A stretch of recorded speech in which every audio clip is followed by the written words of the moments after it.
காய் ஃப்ரெண்ட்ஸ், நாங்கள் இன்றைக்கி என்ன பார்க்க போகிறோம்னு சொன்னால் இனிப்பு முறுக்கு எப்படி செய்கிறதுன்றது. இப்போ ஈவினிங் ஸ்நாக்ஸ் வேணுமென்று பிள்ளைகள் கேட்பாங்க. அப்போ அதுக்கு ஈஸியாக நாங்கள் இதை செய்து கொடுக்கலாம். இப்போ அதுக்கு கோதுமை மாவு மட்டுமே போதுமானது. கோதுமை மாவு ஒரு சுண்டு எடுத்துக்கிறேன். அதுக்கு தேக்கரண்டி உப்பு சேர்க்குறேன். அதோட ஒரு பிஞ்சளவு அப்பா சூடாவும் இதில் சேர்க்குறேன். எல்லாத்தையும் சேர்த்த பிறகு நாங்கள் கையால் நல்லா அதை குழைச்சி கொள்ளணும். அதுக்கு பிறகு நாங்கள் போதிய அளவு நீர் விட்டு ரொட்டி மாப்பதத்துக்கு ஏற்ற மாதிரி இதை குழைச்சி வைப்போம். ஒரு அரை மணித்தியால முடிவு நாங்கள் வைக்கணும். வச்ச பிறகு அந்த ரொட்டி மாதிரி தட்டி எடுக்கணும். தட்டி எடுத்து பாருங்க, இதில் வச்சு நாங்கள் தட்டுறோம். தட்டிட்டு அதை ஒரு பீஸாக வெட்டுறோம். இப்படி ஸ்லைஸ் மாதிரி வெட்டி வைக்கிறேன். வெட்டின பிறகு பாத்திரம் எடுத்து அதில் பாருங்க இவ்வளவு தேவையான எண்ணெயை விடுவோம். அவ்வளோ பொரிக்கிறதுக்கு இவ்வளோ தேவையான்னு சொல்லி அவ்வளோ எண்ணெயை விட்டுட்டு இந்த எண்ணெய் காணும். எண்ணெய் நல்லா கொதிச்ச பிறகு அந்த பீஸாக வெட்டினதுகளை போடுவோம். போட அது நல்லா முருகணும். பாருங்க, அவ்வளோத்தையும் ஒரே அடியாக போடலாம். அந்த எண்ணெயில் எவ்வளோ போடலாமோ அவ்வளோத்தையும் நாங்கள் போடலாம்.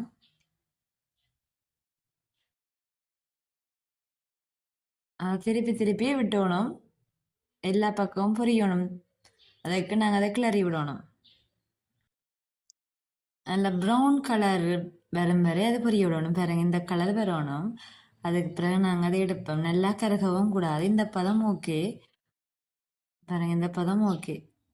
அதுக்கப்புறம் நாங்கள் வெளியில் எடுக்கிறோம்.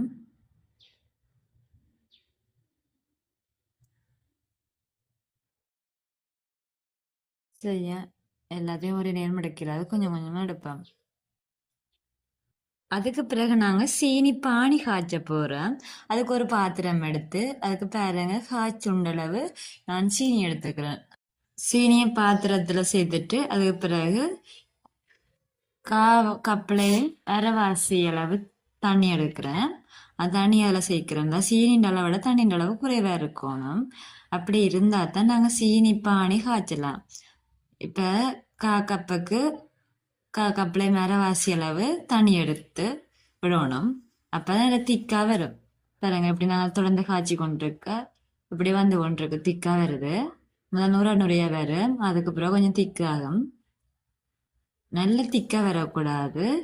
கொஞ்சம் இந்த பருவம் வந்தால் சரி. அதுக்கு பிறகு நாங்கள் அந்த பொரிச்சு எடுத்த முருகுகளை இதுக்குள்ள நாங்கள் போடுவோம். போட்டு எல்லா பக்கமும் அந்த சீனி பானி சேரக்கூடிய மாதிரி அதை கிளறி விடணும். எல்லா பக்கமும் சேரணும். கொஞ்சம் அடுப்பில் வச்சா அதுவும் சேர்ந்த பிறகு இப்படி இந்த நேரத்தில் இருக்கும். பிறகு கொஞ்ச நேரத்தில் அந்த சீனின்ற கலர் தெரிய ஆரம்பிக்கும்.